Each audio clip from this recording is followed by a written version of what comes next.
Парламентская ассамблея Совета Европы в четверг, 13 октября, приняла резолюцию, в которой Российская Федерация признана террористическим режимом. Такое решение поддержали 99 делегатов, один воздержался. В документе под названием «Дальнейшая эскалация агрессии Российской Федерации против Украины» указывается, что эта агрессия должна быть однозначно осуждена как преступление сама по себе, как нарушение международного права и как главная угроза международному миру и безопасности. ПАСЕ стала первой международной организацией, которая признала Россию государством-террористом.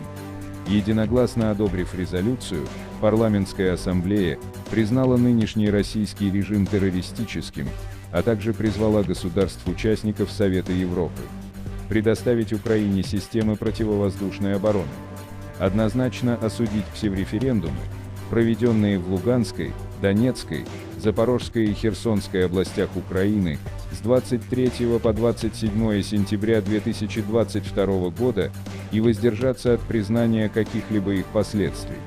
Осудить попытку аннексии Луганской, Донецкой, Запорожской и Херсонской областей как нарушение международного права и серьезную угрозу международному миру и безопасности, и избегать признания каких-либо последствий.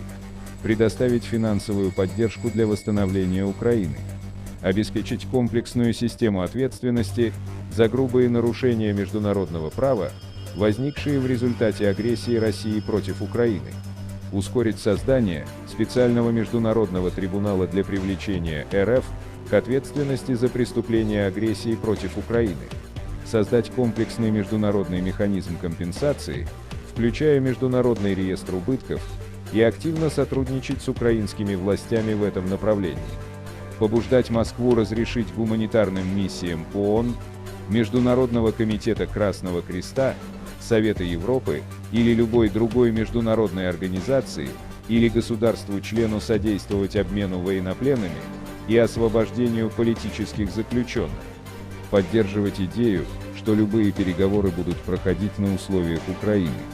Перед голосованием в ПАСЕ по видеосвязи выступил президент Владимир Зеленский.